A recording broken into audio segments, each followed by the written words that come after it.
PDI Perjuangan sempat menyebut nama mantan Gubernur Jakarta Anies Baswedan sebagai sosok yang menarik untuk maju di Pilkada Jakarta. Apakah wacana ini serius dan dapat menguntungkan bagi PDI Perjuangan untuk jangka panjang atau kepentingan pragmatis semata?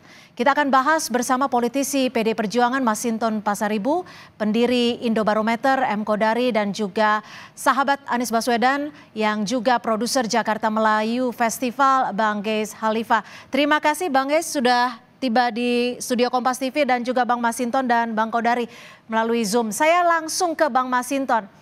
Bang Masinton, ini serius untuk melirik, baru sekedar melirik ke Anies Baswedan, atau justru sudah satu suara PDI Perjuangan mendukung Anies di Pilkada Jakarta?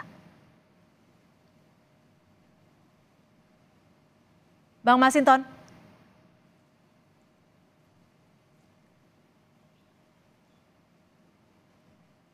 Iya, Bang Masinton masih di mute audionya?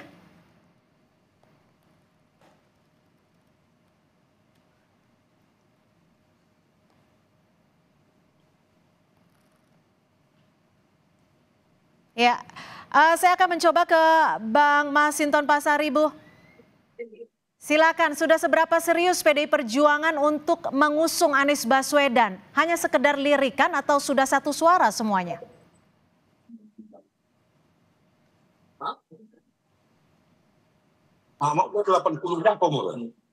Silakan Bang Masinton. Baik, kami akan coba memperbaiki hubungan audio dengan Masinton Pasaribu. Saya ke Bang Geis dulu. Bang Geis, Anda menyebut sebagai sahabat Anies Baswedan. Ini Mas Anies sendiri setuju tidak jika didukung oleh PDI Perjuangan? Kalau soal setuju, sangat setuju ya. Anies didukung oleh Nasdem, oleh PKB, PKS sebelumnya, ditambah lagi dengan PDI Perjuangan, itu menjadi sebuah atmosfer baru bagi Jakarta, dan itu bagus sekali. Jika boleh memilih, Mas Anies cenderungnya peluangnya memilih didukung partai mana yang lebih memungkinkan? Ya kalau itu tidak ada yang lebih di antara satu yang lainnya. Saya kira itu kan otoritas pemilih cagup dan cawagup, otoritas partai ya, bukan otoritas Anies. Jadi saya kira kalau soal dia berkolaborasi dengan siapapun, dia akan siap itu. Oke, siap juga didukung PDI Perjuangan ya. Saya ke Bang Kodari. Bang Kodari, kalau Anies didukung PDI Perjuangan, ini keuntungan untuk PDI Perjuangannya apakah hanya sekedar pragmatis atau bisa jangka panjang, atau justru akan merugikan PDI Perjuangan dalam jangka panjangnya? Pertama-tama saya harus menyampaikan analisa bahwa menurut saya PDI Perjuangan itu kecenderungannya akan mengajukan calon yang lain ya selain Anies Baswedan. Kenapa demikian? Pertama karena PDI Perjuangan itu kursinya besar di DKI Jakarta, 15 kursi, sementara syarat adalah 22 kursi. Jadi saya merasa PDI Perjuangan sebagai partai besar di Jakarta tentu punya keinginan untuk mengajukan calon gubernur. Yang kedua, PDI Perjuangan bukan tidak punya tokoh ya, atau tidak punya kandidat dari internal mereka. Sebut saja misalnya Ahok ya, yang sudah pernah maju 2017, sudah pernah menjabat gitu kan, dari segi pengalaman, dari segi dukungan Ibu Mega, dekat sekali dengan Bu Mega. Jadi menurut saya sangat-sangat mungkin. Belum lagi kalau kita menyebut nama-nama yang lain, entah Pak Andika, entah misalnya Bang Masinton sendiri gitu ya, atau temannya Bang Masinton, Once Mekel. Banyak sekali nama-nama yang ada dari PDI Perjuangan. Lain ceritanya kalau PDI Perjuangan punya kursi tapi nggak punya kandidat. Tokoh Terus, gitu ya. yang ketiga yang membuat ini juga menjadi tidak mudah adalah bahwa background sosiologis atau basis suara dari Mas Anies itu lebih cocok atau lebih mirip sejauh ini dengan PKS ketimbang dengan PDI Perjuangan begitu. Dan saya kira tentu akan ada perdebatan di internal PDI Perjuangan, apakah kemudian bergabungnya Anies dengan PDI ini akan membawa suara atau justru malah melarikan suara gitu. Itu saya kira satu perdebatan sendiri. Jadi per hari ini sih saya melihat PDI Perjuangan tetap dengan kemungkinan terbesar adalah mengajukan calon dan tidak mendukung Mas Anies tapi mengajukan calon sendiri. Itu analisa dari saya. Betul seperti itu Bang Masinton.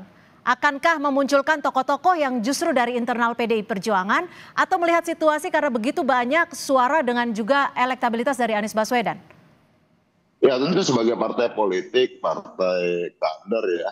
Yang pertama itu ya pasti yang kami utamakan adalah kader kami. Namun kan lagi-lagi ya sebagai sebuah keinginan itu kan juga harus berbasis pada realita. Dan realita itu ya tergantung dari komunikasi politik. Satu basis realitanya adalah bahwa PDI Perjuangan sebagai partai politik, perolehan suaranya dan kursi di DKI Jakarta itu belum mencapai target 20% atau 22 kursi dari 106 kursi. Itu baru 15 kursi. Artinya butuh kerjasama dengan partai politik lainnya. Nah, untuk membangun kerjasama ini butuhkan komunikasi. Bentuk komunikasi ini ya pertama ya kita akan bicara tentang bagaimana platform bersama. Kemudian bicara figur. Nah, ketika bicara figur, tokoh tentu ya PDI Perjuangan ya berkepentingan untuk mengusung kadernya. Nah nanti ya tergantung dari kesepakatan apakah sebagai gubernur atau sebagai calon wakil gubernur. Nah tetapi untuk sebagai tokoh atau figur untuk calon gubernur ya itu ada banyak kader-kader. Kalau untuk dukungan terhadap Anies Baswedan seperti apa, Bang Masinton dari PDI Perjuangan? Ya komunikasi dibangun terus karena juga nama beliau ada muncul dalam proses penjaringan dari kader akar rumput di PDI Perjuangan Jakarta. Nah tentu itu aku juga akan menjadi pertimbangan yang harus dikomunikasikan secara intensif dengan partai-partai politik lainnya tentunya. Karena ya dalam konteks politik Jakarta ya kita kan juga harus melihat bagaimana kita bersama-sama menjaga demokrasi. Ini ya dan memperjuangkan demokrasi ini sebagai alat perjuangan bersama untuk mencapai cita-cita bersama ya dengan tujuan kesejahteraan buat warga tadi masyarakat tadi. Baik, Bang Geis, ini sebelumnya kan PKS deklarasi Anies dan juga Sohibul. Kalau dilihat dari hitungan politiknya, ini akan mempersulit untuk menggait partai-partai lain tidak saat untuk mendukung Anies Baswedan nanti di November? Saya kira itu nggak problem ya, dan kan masing-masing partai juga sama. PKB mencalonkan Anies dan wakilnya ada disebut Ida Fauzia. PKS juga demikian. Nasdem juga awal-awal kan menyebut nama Sahroni.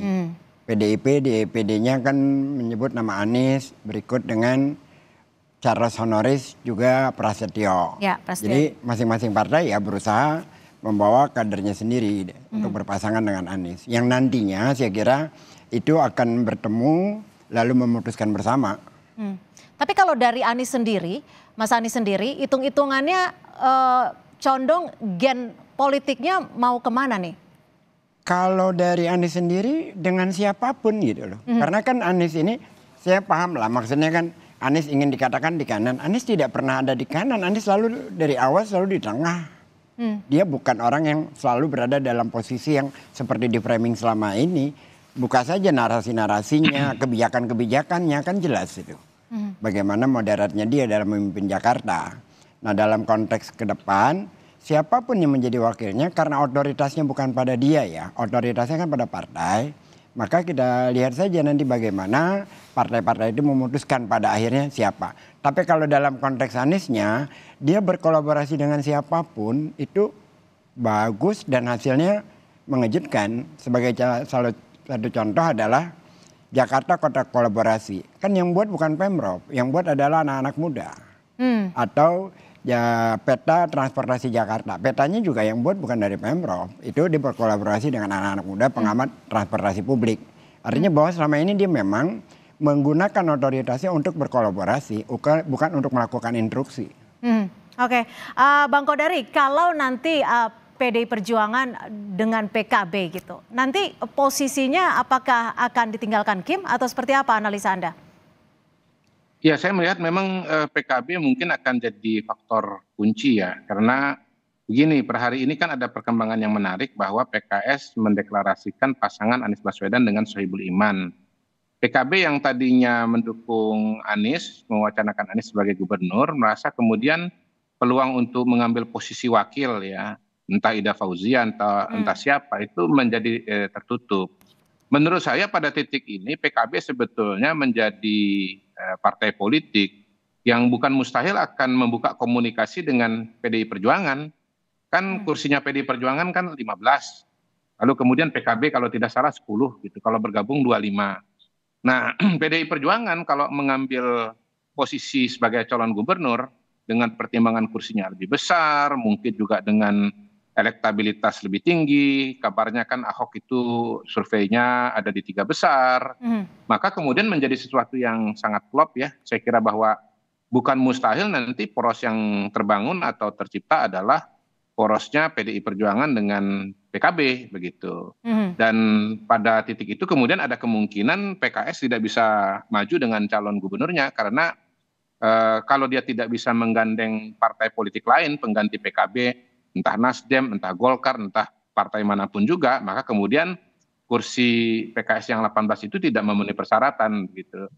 Yang jelas menurut saya sih kemungkinannya masih sangat besar dalam Pilkada Jakarta ini karena kubu yang satu lagi misalnya Koalisi Indonesia Maju juga kan belum betul-betul kompak ya dalam mengajukan calon. Ada nama Ridwan Kamil, tetapi kemudian Ridwan Kamil ini oleh Partai Golkar sendiri diwacanakan lebih kepada Jawa Barat. Gitu. Sehingga kemudian misalnya nanti ternyata Ridwan Kamil itu dicalonkan sebagai gubernur, tetapi kemudian Golkar tidak seret, akhirnya Golkar mungkin mengajukan nama Ahmed Zaki Iskandar misalnya menjadi calon wakil gubernurnya Anies Baswedan gitu. Jadi segala kemungkinan masih bisa terjadi. Masih sangat cair ya. Kalau pertanyaannya Pak PKS gabung dengan PDI, menurut saya itu hanya bisa terjadi apabila PKB, Nasdem itu gabung dengan Kim, sehingga akhirnya yang tersisa istilahnya cuma PKS dan PDI sendiri. Jadi artinya otomatis ditinggalkan Kim gitu ya? Iya sih, ditinggalkan oleh PKB, ditinggalkan oleh Kim untuk ditinggalkan PKB, tinggalkan Nasdem untuk bergabung dengan Kim, sehingga yang tersisa hanya PKS dan PDI Perjuangan. Nah, baru pada titik itu dimungkinkan adanya koalisi PDI Perjuangan mengusung Anies. Misalnya nih ya, dalam imajinasi kita yang paling liar, Anies Baswedan berpasangan dengan Basuki Cahayapurnama _Ahok. Nah, itu dia. Tapi kan secara peraturan tidak bisa kalau itu. Oke, saya ke Bang Masinton. Peraturan mana? Siapa yang mengatakan tidak mungkin? Kan katanya kalau sudah gubernur tidak boleh menjadi calon wakil gubernur. Kalau sudah pernah menjabat. Saya baru dengar itu. Kalau jelas di masa lalu saya udah pernah ngalamin bagaimana misalnya Mas Bambang DH, wali kota Surabaya itu maju jadi calon wakil Surabaya mewakili Bu Risma gitu. Jadi setahu saya sih nggak ada aturan itu. Mungkin berlaku untuk pilpres saja itu. Oke, saya ke Bang Masinton. Bang Masinton, ini saat ini mayoritas suaranya tuh menuju ke siapa sih untuk Pilgub Jakarta khususnya di November mendatang? Apakah lebih besar untuk mengusung kader sendiri atau hitung-hitungannya jika elektabilitas Anies begitu besar lebih baik menang saja dan mengusung Anies? Justru kan sedang kita kaji ya, baik itu tentang figur, kemudian juga persoalan dukungan partai-partai politik ini kan harus dikomunikasikan secara bersama-sama dengan partai politik lainnya. Artinya kalau mau membangun kerjasama kan itu dengan segmen yang berbeda, itu kan harus saling menguatkan, ya, bukan saling merugikan. Nah, artinya ya banyak hal lah yang harus dikaji dan dikomunikasikan secara bersama-sama. Oke, tapi Bang Masinton begini, maaf saya potong. Cair dan dinamis lah. Maaf saya potong Bang Masinton. Jika memang PDI Perjuangan nantinya mengusung Anies Baswedan di Pilkada 2024 ini, apakah ini juga berarti di 2029 mendatang di Pilpres akan juga mendukung Anies Baswedan? Karena bisa dikatakan Pilkada Jakarta ini kan seperti representatif panggung demokrasi untuk Pilpres 2029. Itu jauh banget lah. Artinya lawang ini aja kita masih intensif mengkomunikasikan, mempertimbangkan ya, dan mendengar suara-suara dari akar rumput begitu ya. Nah, artinya kalaupun diusung ya kan dalam 5 tahun politik itu kan banyak hal yang bisa terjadi dalam proses dan dinamikanya. Saya nggak mau berandai-andai ke sana, tetapi ada dulu titik temu umpama bisa mengusung figur. Kemudian titik temunya apa, figurnya siapa, kan begitu. Nah, baru bisa kemudian kita mendaftarkan secara bersama-sama memenuhi syarat itu. Nah, artinya kalau sekarang intensitas komunikasi itulah yang harus kita bangun bersama-sama karena kita sadar bahwa kita tidak bisa sendiri, harus bersama-sama. Oke, kalau analisa Anda seperti apa Bang Kodari? Jika memang nantinya PDI Perjuangan mengusung Anies Baswedan, apakah ini artinya juga memberikan karpet merah atau ide khusus untuk 2029 Anies Baswedan yang didukung oleh PDI Perjuangan? Itu slogannya nanti pilih 04 itu. Seperti pernah ada wacana di Pilpres 01 gabung 03 melawan 02, itu kan 04 akhirnya terrealisasi di Pilkada Jakarta. Tapi saya kira sekali lagi itu kemungkinan yang pada hari ini ya, kemungkinan yang paling kecil dan kemungkinan yang paling ekstrim ya. Karena menurut saya kemungkinan yang lebih besar itu adalah pertama masing-masing ini bisa maju, Pak Anies bisa maju dengan koalisinya, kemudian katakanlah PDI Perjuangan entah siapa nanti akan jadi calon gubernurnya bisa maju dengan koalisinya. Kemungkinan yang kedua entah Anies atau kemudian entah PDI Perjuangan salah satu nggak bisa maju karena nanti katakanlah pada hari ini ya PKB begitu. Akhirnya harus memilih antara Anies, gabung dengan Anies, dengan PKS atau gabung dengan PDI Perjuangan. Nah, betul-betul baru gabung antara Anies dengan PDI Perjuangan itu saya kira baru kalau betul-betul akhirnya PKB pun tidak gabung dengan salah satu, nggak dengan Anies, nggak dengan PDI Perjuangan gitu. Dan justru gabung dengan Kim. Baru pada titik itulah kemudian akan topik atau judul dari diskusi ini baru akan terwujud atau terrealisasi begitu Cynthia. Oke, terakhir Bang Gesya, kalau menurut Anda lebih logis mana nih? Apakah Anies akan berlabuh di dua poros ini atau menciptakan poros baru? Di poros yang mana dua poros? Ya yang saat ini ada PDIP, PKS, PKB dan Kim. Ya kalau itu bukan poros baru ya. Itu kan PKS, PKB, Nasdem. Bertambah dengan insya Allah dengan PDIP. Yang menarik kan pernyataannya Kodari bahwa Anies akan bergabung dengan bersama PKS dan PDIP kalau PKB dan Nasdem meninggalkan Kim. Kalau Kim masuk ke Kim gitu kan ya. Artinya bahwa kalau soal Kodari itu sih menganggap bahwa dia adalah juru bicara istana atau kaki tangan istana lah. Bahwa dalam konteks ini adalah bagaimana menarik semua partai itu tidak mendukung Anies sebenarnya. Itu aja. Anda setuju Bang Kodari? Relasinya. Gak apa-apa, saya kan hanya menyampaikan analisa secara terbuka dan menganalisa semua kemungkinan. Tapi kalau perspektif Anda lebih logis mana nih? PDI Perjuangan usung Anies atau buat poros ketiga? Terakhir. Saya per hari ini kecenderungannya melihat kemungkinannya dua pasang ya dengan konstelasi yang ada pada hari ini. Kan saya tidak melihat Nasdem misalnya mengusung Anies atau mengusung Andika atau Ahok misalnya. Jadi untuk sementara ya saya asumsikan Nasdem itu berada di koalisi Indonesia Maju. Partai Golkar pun walaupun ada dinamika dengan Partai Gerindra tapi belum mengeluarkan nama sendiri. Dan karena itu ya akhirnya seperti saya bilang di depan bahwa PKB nanti harus memilih apakah gabung dengan Anies bersama-sama bersama PKS mengusung Anies atau bergabung dengan PDI Perjuangan entah mengusung Pak Andika, Pak Ahok atau Pak Masinton Pasaribu. Baik, terima kasih pendiri Indobarometer M. Kodari dan juga terima kasih politisi PDI Perjuangan Bang Masinton Pasaribu dan juga sahabat dari Anies Baswedan yang juga produser Jakarta Melayu Festival Bang Gesya Halifa sudah bergabung bersama kami di Kompas Petang. Selamat sore.